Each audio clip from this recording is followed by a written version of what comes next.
আসসালামু আলাইকুম। দেশ এবং দেশের বাইরে যে যেখান থেকে আমার ভিডিওটা দেখতেছেন, আশা করি সবাই ভালো আছেন। তো আজকের ভিডিও শরীয়তপুর জেলার রুদ্রকার ইউনিয়ন সুবচনী বাজার। এটি একটা গ্রাম বাংলার ঐতিহ্যবাহী সুবচনী বাজার। এই বাজারে সপ্তাহে 2 দিন বাজার মেলে, শনিবার এবং মঙ্গলবার। এই বাজারে বিভিন্ন এলাকার থেকে লোকজন এসে মাল ক্রয় বিক্রয় করা হয়। দেখেন, কাঁচামালের কোনো অভাব নাই। লাউ, লাল শাক, মানে বিভিন্ন ভ্যারাইটিস মাল পাওয়া যায় এই বাজারে আপনারা দেখলে হয়তো বুঝতে পারবেন কত সুন্দর একটা বাজার।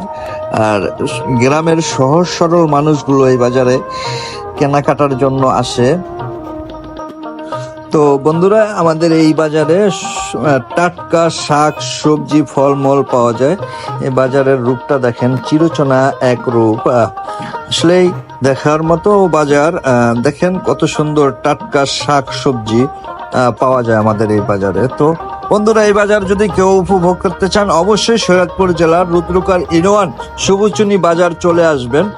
আসলেই আপনার টাটকা ফলমূল সব ধরনের জিনিস এই বাজারে পাওয়া যায়। পদ্মার ইলিশ হইতে শুরু করা খেজুরের গুড়, আখের গুড়, পান, সুপারি, সব ধরনের জিনিস আমাদের এই গ্রাম অঞ্চলের হাট বাজার মানে সৌন্দর্য। শরীয়তপুরের সৌন্দর্য যারা যারা উপভোগ করতে চান, অবশ্যই চলে আসবেন, কারণ এই বাজারে সব টাটকা জিনিস পাওয়া যায়।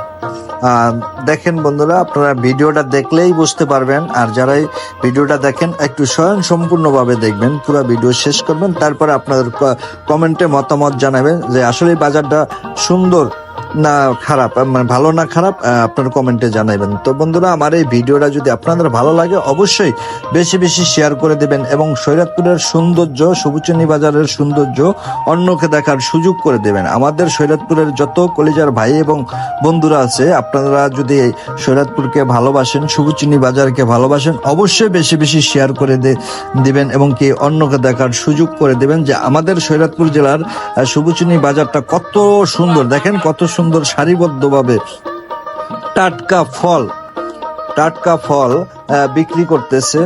এই যে আপনার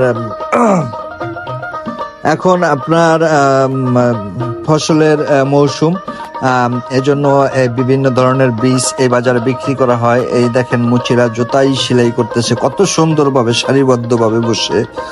তো বন্ধুরা, আমাদের বাজারে পদ্মার ইলিশও পাওয়া যায়। এই দেখেন কত সুন্দর পদ্মার ইলিশ। তো বন্ধুরা, আজকে ভিডিও এই পর্যন্ত। আমার ভিডিওটা যদি ভালো লাগে, অবশ্যই ফলো দিয়ে পাশে থাকবেন, আর নিত্য নতুন ভিডিও দেখতে পাবেন। আল্লাহ হাফেজ।